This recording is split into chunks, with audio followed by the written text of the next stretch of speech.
En raison du bruit fort et fréquent provenant de la chambre voisine, l'homme se précipite en colère à la réception pour demander des explications. Il explique aux responsables que les voisins font délibérément du bruit au milieu de la nuit et lui demande s'il peut leur parler. À sa grande surprise, le responsable lui répond qu'aucune personne n'occupe la chambre voisine. Dès qu'il entend cela, Jack ressent que quelque chose ne va pas.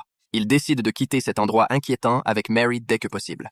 Mais juste à ce moment-là, les lumières de leur chambre commencent à clignoter. Peu de temps après, un bruit de porte forcée résonne dans le couloir, ce qui fait que le couple recule immédiatement dans un coin de la pièce, terrifié.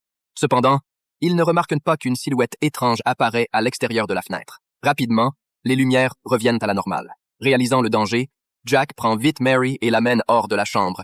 Mais à peine ont-ils fait quelques pas qu'ils aperçoivent un homme masqué s'approchant d'eux dans l'obscurité. N'ayant pas d'autre choix, ils se précipitent à nouveau dans la chambre et ferment la porte à clé. Cependant, l'intrus ne se laisse pas facilement décourager et commence à frapper violemment à la porte. Jack tente d'intimider l'agresseur en prétendant qu'il a une arme à feu. À sa grande surprise, son mensonge effraie l'intrus, qui cesse l'attaque. Jetant un coup d'œil par le Judas, Jack constate que l'intrus a disparu. Il remarque alors un cabanon téléphonique au loin. Comme il n'y a pas de signal téléphonique dans la chambre, Jack saisit l'occasion et court vers le téléphone pour appeler la police. Mais à peine a-t-il expliqué la situation que la personne au bout du fil appelle son nom.